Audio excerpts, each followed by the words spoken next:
皆さん、こんにちは。今日は、前回の動画でお話ししたように、このようにミネルヴァ関連の、革の製品を持ってきました。はい。前回の動画で、結構使ってきた、このブレーリオの、財布兼、手帳として使ってた、このミネルヴァリスシオですね、の製の、手帳を紹介してて、最近持ち歩いてる財布はこちらの、これもブレーリオですね。こちらのミネルヴァボックスの財布を使ってますっていう話をしましたね。はい。で、どっちもブレーリオなんですけど、多分うちにあるミネルヴァほとんどブレーリオだと思うんですけど、確かにブレーリオがミネルヴァボックスとか、コード版系の製品を結構主力的に出してると思うんですが、実は私は結構以前の動画でも何回も話したことがあると思うんですけど、ミネルヴァボックスをあんまり好きじゃなかったんですよ。はい。で、ミネルヴァ革自体が好きじゃないわけじゃなくて、このミネルヴァボックスのデコボコ感があんまり自分の好みではないっていう話を若干してたんですね。なんで、こちらもこのようなミネルヴァリス仕様を購入して使ってたのが、ミネルヴァリス仕様の場合には、デコボコがなくてツルツルしてる革なんですね。から、もともとナチュラルカラーはものすごく好きなんですよ。で、ただ、このミネルヴァボックスの特有のデコボコ感っていうのが、エイジングしていくとだんだん良くなるっていうか、もっとひどくなるかっていう感じもあるんですけど、なんかちょっと、なんていうか黒くなってる、でも部分的にそうなっていくのがあんまり慣れてないっていうか、あんまり好きじゃなかったかもしれないですね。なんで、ミネルヴァボックスの中でも、たまにサンプル、手帳を置いてるサンプルの中で、あんまり鉄鋼ボコ感が少ないミネルヴァボックスの手帳を発見するときあるんですけど、その時は本当にサンプルで出てるもの買っちゃいけないですかみたいな気持ちになるくらい、はい、そういう感じだったんですよ。なんですけど、最近こういうのも使ってるし、若干ちょっとミネルヴァボックスに関する興味が湧いてくる時期かなっていう気がします。いろんな理由があるんですけど、とにかく、こっちのリス仕様よりすごく柔らかい感じがするんですね。感覚的に。特に手帳を書くときに結構フラキシブルで開いたり、そして多い量を全部カバーしてくれたり、いろんな、財布の中ではいろいろちょっとね、動きながらちょっと入れやすいとか、そういう部分があって、意外とちょっと魅力あるなっていう感じがします。はい。っていうところで、今までちょっとあんまり好きじゃなかったのもあるから、あんまり手帳の種類いっぱい持ってるわけじゃないんですよ。はい。以前、なかったわけじゃないんですけど、途中でちょっとやっぱ私はミネルヴァボックス合わないなと思って手放した、ことが結構あって、なんですが、一冊だけ今ミネルヴァボックスの手帳を持ってます。それがなんと、これなんですけど、これ、意外と結構手に入らないものなんですよね。はい。だからか。ですね、もともとこれを買う気じゃなかったんですよ。まずは、今このサイズをあんまり使ってないですね。M6 をあんまり使ってないんですよ。で、実際多分前回、動画で、他の動画で紹介してましたっけ？はい。これもあるんですね。これは、コード版、ナチュラルコード版の、これも長さは限定なんですけど、これのバイブルサイズを私はフランクリンプランナーで入れて、結構よく使ってるんですが、その時一緒に買っちゃったわけなんですよ。なんですが、まずは買ったんですが、M6 を使う予定が最近あんまりなかったので、結構ナローとかバイブルとか中心に今使ってるところなんで、結構休んでるもちろん、家で管理するものの中で M6、ずっと続けて使ってるものあるっちゃあるんですけど、メインじゃないってことなんですけど、なんで、これの頻度も低いのに、ここ当然いらないんですよね。しかも、ミネルヴァボックスをそんな好きでもないっていう段階で、これを買う必要はなかったんですけど、でもなんか、みんな欲しがってるじゃないですか。だし、見てる中で、なんかこれちょっと特殊ですよね。これついてくるものも何個かあってって、なぜか可愛い。ミネルヴァボックスなのに可愛い。これどうしようみたいな感じで、毎回、たまに長沢からメール来るんですよね。あれで、今回また再入荷しました。みたいな、8時から販売しますみたいなもの来るじゃないですか。で、あの時に、毎回メールもらってどうしようって思ってても結構秒で出たり、なんかすごくなくなったりすぐ、そういうことがあって、どうせ私は、縁じゃないんだろう。どうせ使うとこもないっていう感じで、毎回そういう感じだったんですけど、なのに、毎回に目に入っちゃう。しかもメルカリとか中古のものでもなんか目に入っちゃうっていうところで、いや、だとするともう、一回買っちゃった方がいいっていう感じになったんですよ。なぜならば、なんか、手帳だけじゃないんですけど、何か買いたい、欲しくなった時に、悩んでる期間ずっと検索してる自分を見ます。これを、結局はいつかは買うんですけど、そのところまで毎回検索して、写真見て、ウェブサイト見て、みたいな感じで、時間をずっと使い続けてるっていうことですね。だとすると、どうせ買うなら、もう早い段階買っちゃった方が、時間のセーブになるっていう主義なんですよ。はい、大体。で、なんで、いや、これぐらいだと、もう買っちゃって、また手放すっていうことにしてても、買っちゃおうっていう感じで、見てたら、なぜか在庫があって、それで買ったんですね。もちろん、最近買ったわけじゃないですよ。はい。すでに買ったのも、あんまりまだ使ってなくて、放置状態だったっていうことなんですけど、なんですが、とにかく、そういうことで、ミネルヴァボックスが一冊うちにあるっていうことです。はい。っていうことで、なんですけど、これも多分長さは限定だからかわからないんですが、ここのコバの部分が黒なんですよね。はい。で、前にも、以前に私がミネルヴァボックス買った時にも多分長さは限定だったと思います。このようにミネルヴァボックスの、ブレリオから出てるもの全部赤いコバになってるじゃないですか。で、その当時はこれよりやはり私地味な色が好きなので、こっちの方が全然落ち着いてて、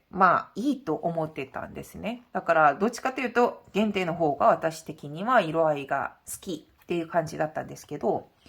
最近ですね、これを見てみると、めちゃくちゃこっちいいなと思ってるんですよ。この赤いいなっていう、似合うなっていう感じがしてて、どっちかっていうと、このデザインで合わせたいっていう感覚があるんですよね。これちょっと危ないですよね。多分、だとすると、定番で出てるミネルヴァ何か買うかもしれないという危険性があるんですけど。とにかく今は買いません。はい。今はそうなんですけど、とにかくこちらも、こう黒になってるんですね。でもこれはこれだけの魅力があるんで、言いながらも、こっち赤でも結構可愛いじゃんっていうことを今考えたんですけど。はい。っていう感じです。はい。で、それで、多分これ、同じく、ブレリオから出てるから、サイズも同じくて、リング系も同じくて、構成も同じですよね。革だけ違うんですけど、で、ただ、コード版の場合には、結構、今でも、これ結構、硬いっていうか、フラキシブルさがないわけじゃないんですけど、まだちょっとなんかちゃんとこう押さないと落ち着かないっていう感じなんですね。はい。こんな感じなんで、ちょっと、まだ、コード版っていうのは、ああいう硬さがある感じなんですけど、同じサイズなのに、せっかこう、ミネルヴァボックスはすごく柔らかいんですよ。はい。これで、ペタンってなってるし、使いやすい。そして、こう柔らかいから、すごく、なんていうか、こんな形が、だから、これはちょっと、まだこう、平らになってったり、上にこう、出っ張ってったりするんですけど、これ、収まるんですよね。こういう革の感覚がものすごい好きなんですよ。トラベラーズノートを使うときにも、ちゃんとこう手に馴染んでて、だんだんこう曲がっていく。革が曲がっていく感覚が私好きなので、これが、ミネルヴァボックスは結構そういう感じに整ってる感覚なんですね。なんで、だんだんそういう意味でちょっとミネルヴァボックスいいじゃん。で、ただちょっとデコボコ感だけちょっと削ってくれないのかなっていうのもあるっちゃあるんですけど、でもそれもだいぶ最近良くなりました。なんで、今は多分まだ出番なくって、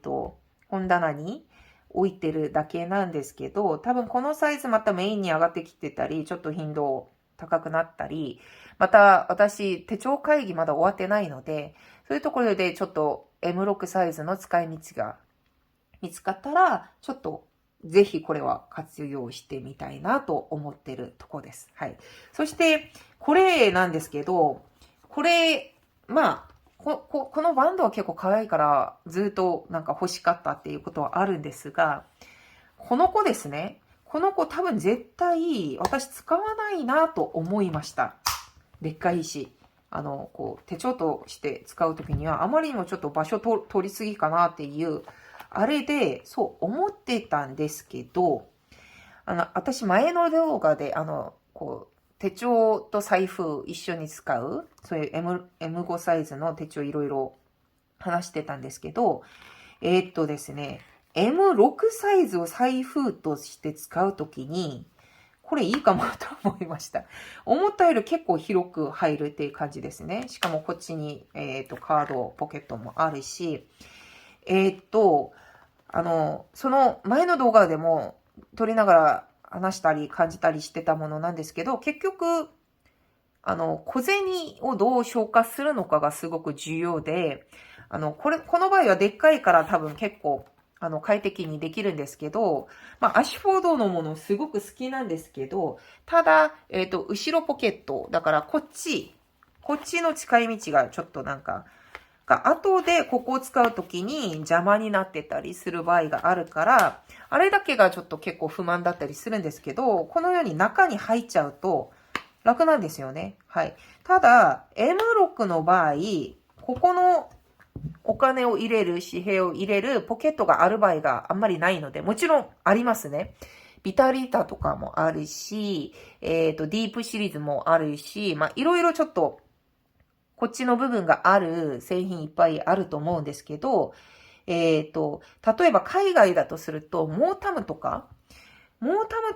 見てみると、逆に、M5 サイズの場合には、こういう、付属してる、だから小銭入れとかカードポケットとかっていうのがあんまりないんですよ。なんですけど、M6 サイズを見てみると、じゃあモータムは基本的にここ全部開くんですよね。はい。開く場合が多くて、M6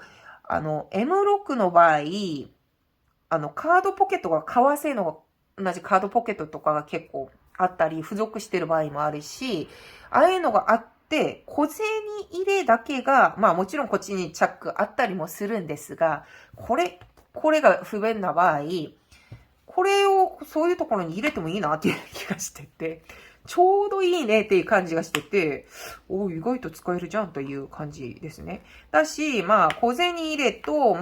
ここにスイカみたいなものだけだとすると、これ普通に持ち歩いてもいいっていう感じがするんですよね。なんで、意外とこれも、使い道あるかもっていう感じでした。もともとだと絶対これは放置か、欲しい人いるんだったらあげちゃおうかなっていう感じだったんですけど、意外とちょっと実際見たら魅力あるなっていう、感覚です、今は。はい。ということで、多分おそらく、ミネルヴァボックスをメインでいろいろ使うとしたら、この子がちょっと活躍するんじゃないかなと思います。はい。で、ミネルヴァボックスとしてはそうなんですけど、でも実際、ミネルヴァリス塩が混ざっている手帳は結構あるんですよ。このように、もう最初から最後まで全部ミネルヴァリス塩でなってる、こういう製品もあるかとすると、皆さんもよく知ってるように、コドルバ、ブラルバなんですよね。で、私の場合は、ブラルバを M5 サイズ使ってます。はい。これなんですけど、もともとコドルバ買いたかったんですけど、その時ちょっとコドルバが見つからなくって、ブラルバを買いました。ブライドル革であって、中は、ミネルバリス仕様なんですね。だから、ブライドルのブラ、そして、ミネルバのルバって言ってて、ブラルバっていうことなんですよね。で、それで、私の場合は、まあ、財布もそうなんですけど、一番頻度が高いのが名刺なんですよ。名刺を常に持ち歩かないといけない、そういう立場なので、特に手帳も、まあメモも必要で、名刺も必要な場合、特に出張行ったりするときによく使うアイテムです。まあ、これ以外にも名刺本みたいな M5 っていうのはすごく持ってますね。はい。それが一番頻度数が高いので、いろんな種類持ってるんですけど、まあ、それも、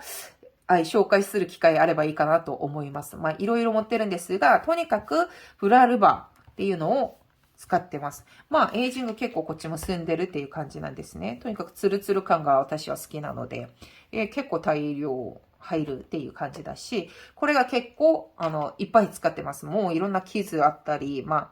経年変化っていうか、どこだアシュフォードの向井さんとか経年劣化とか言ったりもするんですけど、管理しなかったら、ちょっと、これもレザーケアしようかなと思ってる途中ですね。とにかくこれ、ブラルバを使ってて、実はコドルバも2冊持ってるんですよ。はい。私、インスタでも紹介したことあるんですけど、この2冊ですね。はい。で、一つは、バイブルサイズ。一つは、ナローサイズであってて、こっちは定番なんですよね。はい。これ多分ワイン色ですね。ワインであって、こっちは多分今年の糸屋限定のオレンジ色っていうか、オレンジよりはもうちょっと落ち着いてる感じだとは思うんですけど、どっちも、コード版、そして中がミネルバっていうことでコドルバなんですね。はい。綺麗ですよね。はい。やっぱコード版の、高級感は多分絶対あると思うんですよ。で、多分私このシリーズ、コドルバの、コード版の感じすごく好きなんです。特に最近結構薄い手帳が結構好きでもあるので、ちょうどいい、ほとんどジャストサイズみたいな感覚の、この、薄いコード版がすごく高級感もあって使いやすいし、すごく好きな子たちなんですね。今でもよく使ってるんですけど、中がミネルヴァなんで、はい、結構エイジングされてるのがわかりますね。特に中が周りから焦げていくみたいな感じの、こういうエイジングになってるんですけど、これはちょっと最近なんですよね。今年からなんで見たら、結構差あるんですよね。まだ全然、明るいっていう感じなんですけど、でも、だといって、この子たちそんな差があるわけじゃないんですよ。1年以上経ってないと思うんですよ。その差っていうのが。なんですけど、結構やはりミネルヴァは、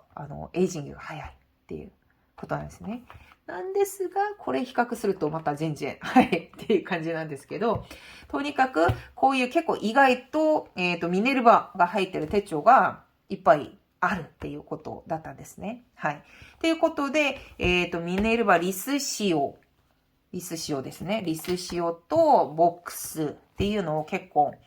使ってるんですけど、実際は、ですね、これ以外に、手帳以外になんですけど、他のものですが、めちゃくちゃエイジングしてるミネルヴァボックス持ってます。はい。で、何かとすると、これですね。はい。名刺入れなんですけど、これミネルヴァボックスなんですよ。はい。で、こういうミネルヴァボックスに比べると、ものすごく今ちょっとエイジングしてる感じがするんですけど、これは日本で買ったわけじゃないです。これはプレゼントでもらってて、韓国の先輩からもらったプレゼントなんですけど、これ以前多分インスタでも一回載せたことはあるんですけど、ここまで経年変化進んでる状況じゃなかったんです。もっとそこから焦げてる感じがするんですけど、はい。これ、名刺入れで、その先輩が博物館関係の、まあ、どっちかというと館長さんなんですけど、多分その博物館のグッズとして販売してるものか、試作品かちょっとわかりません。これ実際販売するものかわかんないんですけど、とにかくプレゼントとしてくれました。私が革好きっていうこともすでに知ってて、そして、ここに、これ、石器が刻印されてるんですよ。はい。だからどう見てもマニアックなものなんですけど、私、石器専門なので、こういうものをプレゼントとしてくれたんですね。で、これをもらう時期までは、私、ミネルヴァボックスの魅力があんまりまだわからない時期だったんですけど、あまりにもこれが好きすぎて、だから革の、名刺入れに石器まで入っているっていう、そういう自分が好きなものが凝縮されてる、そしてそれを私にプレゼントしてくれる先輩のそのなんか気持ちとかもすごくありがたいし、っていうもので、ものすごく好きっていう感じで使ってたのが、多分今ミネルヴァボックスがちょっと好きになったなんかきっかけにはなったのかなっていう感じもするっちゃするんですけど、はい。それですごく今でも使ってます。まあ、ポケットに結構入ってたり、カバンに入ってたり、毎回持ち歩いてるっていう感じなんですけど、まあこういうところも結構なんか傷ついてたりするんですね。で、どれぐらいなのか、やっぱりちょっとエイジングがどれぐらい進んだのかっていうところを見るためには開けてみないとわからないですよね。とすると、こんな感じです。はい。結構だいぶ、こう焦げてるんですよね。こんなに白かったんだっていうのがわかるし、で、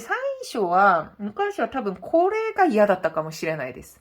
すごくエイジングが早いんですけど、例えば、このノートタイプじゃなくて、ベルトタイプのミネルヴァボックスの場合、こうベルト入れてるところだけこう白く残ってエイジングされるじゃないですか。そして、ロロマクラシックとかでも、ちょっと色が個性のある色だったりすると、ものすごくエイジングすると、ベルトの部分だけ残って、エイジングされたりするじゃないですか。あれが、好きな方めちゃくちゃ好きだと思うんですけど、私はそれがちょっとあんまり好きじゃなかったんですよ。だから、ノートタイプだったりするとベルトがないから、まあね、ナチュラル、まあ、例えばノックスのナチュラルタンレザーとか、そういうミネルヴァボックス系とか、ああいうところの部分的にこうやって残るのがあんまり好きじゃなくって、例えばこれもずっとこのまんまにすると、ここだけ多分白く残ってるはずなんですよね。とすると、わざわざこれ外して多分エイジングすると思います。私の場合。なんですが、まあ、それを、もう、濃すぎて、もうちょっとこう、進んでみたりすると、なんか、このもの自体がちょっと愛着ができてしまって、まあ、光沢もできたりしてるんですよね。なんで、いや、これも、好きになったっていうか、そうなりましたね。はい。なんか、これ自体が前だったらめちゃくちゃ嫌だったはずなんですけど、これを持ち歩いてた自分の時間とか、あれがそのまま感じられるっていうのもあって、だから現象は変わってないのに感情ってこんな変わることもあるんだろうなっていうのがあって、どう考えるとこの名刺入れは、私がミネルヴァボックスに関してもちょっと好きになれるようにやってくれたものかもしれないですね。はい。ということで、一番よく、手に入れて使ってるものです。はい。なんで、こういうものたちもどんどんどう変わっていくのか、今後多分この動画をいつかまたちょっと見たときに、このようにエイジングしたっていう証拠として使われるかもしれないですね。ということで、今日は私が持っているミネルヴァボックス、そしてミネルヴァリス紙を含めて、このミネルヴァ革に関してちょっと紹介してみました。はい。また全然、手帳会議終わってないので、どんどんまた手帳関係、そして別な、まあこういうバインダーでも、他のリピールでも、使用法でもいろいろちょっと、徐々と動画載せていこうかなと思います。今後の動画もちょっと期待して待っていただければいいかなと思います。はい。今日はちょっとここまでにします。最後まで見ていただきありがとうございます。それでは次の動画で会いましょう。バイバーイ。